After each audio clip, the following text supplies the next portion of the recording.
স্বাগত বন্ধুরা, কারিকুরির তরফ থেকে। কারিকুরি আজ তোমাদের কাছে একটা এঁচড়ের রেসিপি নিয়ে আসছে। দেখো, এই এঁচড়টা আমার প্রতিবেশীর পাশের বাড়ি থেকে দিয়ে গেছে। এই এঁচড়টা দিয়ে আজকে আমি কিভাবে কি রেসিপি করি সেটাই আমি তোমাদের সঙ্গে শেয়ার করব। এখন এটাকে আমি কেটে নিচ্ছি। বন্ধুরা, গ্যাসটা ধরিয়ে দিয়ে আমি একটা কড়াইতে বসিয়ে দিয়েছি। আর এখন এই কড়ার মধ্যে আমি বেশ কিছুটা জল দিয়ে দিচ্ছি।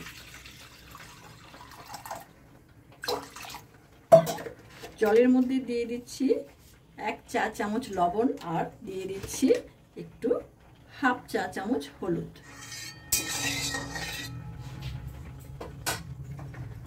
দেখো, এঁচড়ের হাফ আমি নিয়েছি, পুরো এঁচড়টা নেইনি, হাফ এঁচড় এইভাবে আমি পিস পিস করে নিয়েছি।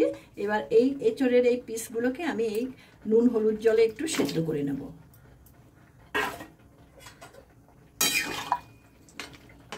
এটা সেদ্ধ হতে আমার 3 থেকে 4 মিনিট লাগবে। আমি এখন এটাকে একটা চাপা দিয়ে দিচ্ছি। বন্ধুরা, 4 মিনিট হয়ে গেছে। আমি গ্যাসের কড়ার ঢাকনাটা তুলে দিচ্ছি।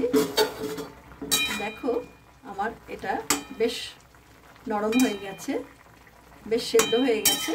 এবার এটাকে আমি একটা পাত্রে জল ঝরিয়ে তুলে নিচ্ছি।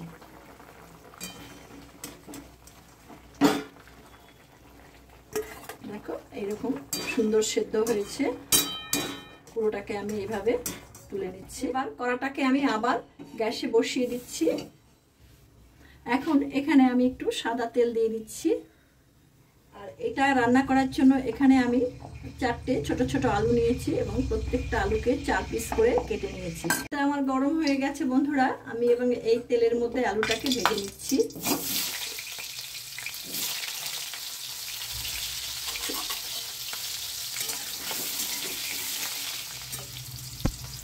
এখন এখানে দিয়ে দিচ্ছি অল্প একটু হলুদ আর দিয়ে দিচ্ছি অল্প একটু লবণ। একটু চাপা দিয়ে ভেজে নিচ্ছি। ঢাকনাটা তুলে নিচ্ছি।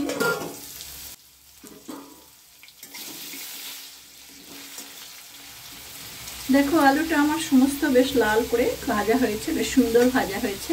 এবার এই আলুটাকে আমি পাত্রে তুলে দিচ্ছি। এখন এই তেলের মধ্যে আমি একটু সর্ষের তেল দিয়ে দিচ্ছি। এখানে 2 টেবিল চামচ আরও সর্ষের তেল আমি দিয়ে দিলাম। এই রান্নাটাতে একটু তেলের দরকার হয়। সাধারণত আমি কম তেলেই রান্না করি, কিন্তু এই কিছু কিছু রান্না আছে যেটা একটু বেশি তেল লাগে। দেখো, তেলটা আমার গরম হয়ে যাচ্ছে।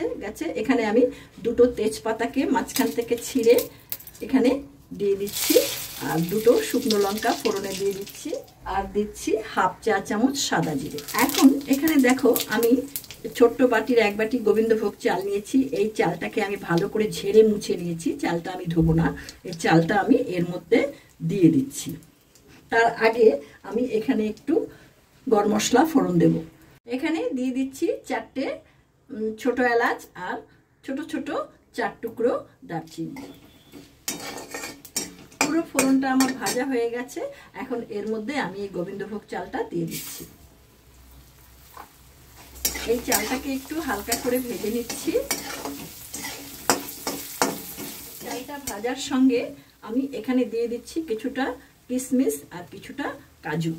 কাজু কিশমিশটা আমার এই চালের সঙ্গে হালকা ভাজা হয়ে যাবে। দেখো, চালটা আমার ভাজা হয়ে গেছে একদম। পুরো চালটা আমার দেখো বেশ ভালো ভাজা হয়েছে।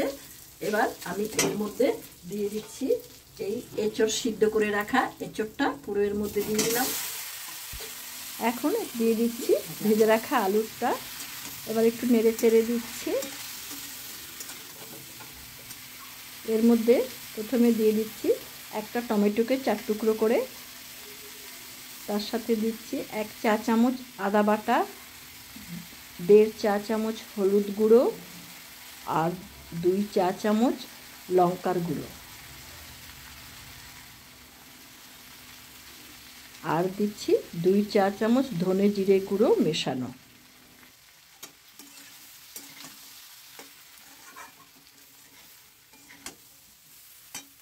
মশলাটা যাতে না পুড়ে যায় তাই জন্য আদা বাটার বাটিটা ধুয়ে একটু জল দিই।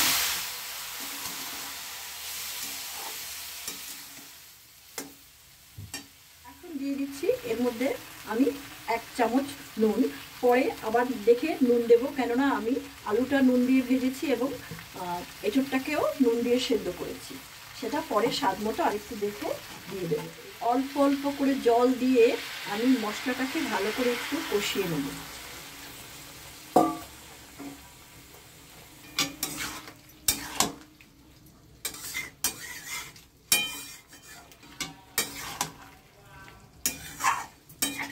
এখন এটাকে আমি 2 মিনিটের জন্য চাপা দিয়ে দেবো, তাতে আমার মশলাটাও ভালো কষা হবে আর চালটাও একটু ভালোভাবে নরম হবে।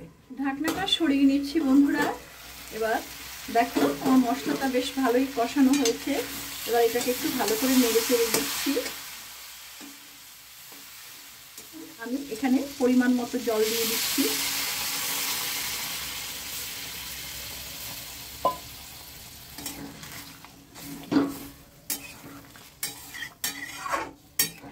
জলটা এমনভাবে দিলাম যাতে আমার আলু, এঁচোড়ের টুকরোগুলো সব মানে পুরোপুরি ডুবে যাবে না, কিন্তু আবার মোটামুটি একদম পুরো কমও হবে না, জলটা ওদের থেকে ডোবার থেকে কমও হবে না। দেখো আমার পুরো আমি এইরকম এইবার যে এইরকমভাবে আমি জলটা দিয়েছি। এইবার দেখো এই জলের মধ্যেই আমার গোবিন্দভোগ চালটা সুন্দর সিদ্ধ হয়ে যাবে এবং জলটাও শুকিয়ে যাবে। এখন এটাকে আমি আর চাপা দেব না। চাপা দিলে মানে কোনো রান্নায় যদি জল দিয়ে চাপা দেওয়া হয় তাহলে সেই রান্নার যে কালারটা, সেই কালারটা কিন্তু নষ্ট হয়ে যায়। এইরকম আমার বিভিন্ন ভিডিওতে বিভিন্ন রান্নার সময় আমি এই কথাটা কিন্তু বলি, তোমরা কিন্তু এটা খেয়াল রেখো। রান্নার কালারটাকে ঠিক রাখতে হলে তোমরা মানে জল দেওয়ার পরে আর তাতে কোনো চাপা দেবে না। দেখো এখানে আমি 2 এলাচ নিয়েছি, 4 টুকরো দারচিনি আর 2 লবঙ্গ এটার মধ্যে নিয়ে আমি এটাকে একটু থেতো করে নিচ্ছি। রান্নাটা হয়ে গেলে আমি এই থেতোর গুঁড়োটা আমি ওর মধ্যে দিয়ে দেব। বন্ধুরা আমার বেশ তরকারিটা ভালোই ফুটছে। এবার আমি দেখছি চালটা কতটা নরম হলো। আর একটু নরম হবে, আর মিনিট 5 এটাকে রাখলেই বেশ সুন্দর নরম হয়ে যাবে। দেখছো সব বেশ সুন্দর হয়ে খুব সুন্দর রয়েছে। একটা এঁচোড়ও গলে যায়নি, একটা আলু টুকরাও গলে যায়নি, সব বেশ সুন্দর গোটা গোটা রয়েছে। বন্ধুরা তোমরা তো দেখছো আমি এটাকে কিভাবে রান্না করছি, এবং তোমরা কে কোথা থেকে দেখছো সেটা আমাকে কমেন্ট বক্সে লিখে জানিও। আর তোমাদের যদি আমার এই ভিডিওটা আজকে ভালো লেগে থাকে দেখে, তবে আমার এই ভিডিওটাকে একটা লাইক, কমেন্ট এবং শেয়ার করার জন্য অনুরোধ রইল। আর যে সমস্ত বন্ধুরা আমার এই চ্যানেলটিতে নতুন, আমার এই চ্যানেলটিকে এখনো পর্যন্ত সাবস্ক্রাইব করোনি, তারা আমার চ্যানেলটিকে সাবস্ক্রাইব করে বেল আইকনের অল বাটনটি প্রেস করবে, তাহলে আমার পরবর্তী সমস্ত নোটিফিকেশনস তোমাদের কাছে সবার আগে চলে যাবে। এখন দেখো আমার এটা মোটামুটি অনেকটাই সিদ্ধ হয়ে গেছে চালটা। এর মধ্যে আমি এবার একটু মিষ্টি দেব, যেহেতু এটা নিরামিষ, সেহেতু এটার মধ্যে একটু মিষ্টি দিলে খেতে বেশ ভালো লাগবে। এই রান্নাটা তোমরা নিরামিষ দিনে করে খেতে পারো। এখানে আমি দেখো প্রায় 2 চা চামচ মিষ্টি দিয়ে দিচ্ছি। গোবিন্দভোগ চালের মধ্যে একটু মিষ্টি মিষ্টি ভাব হলে রান্নাটা খেতে খুব টেস্ট হয়।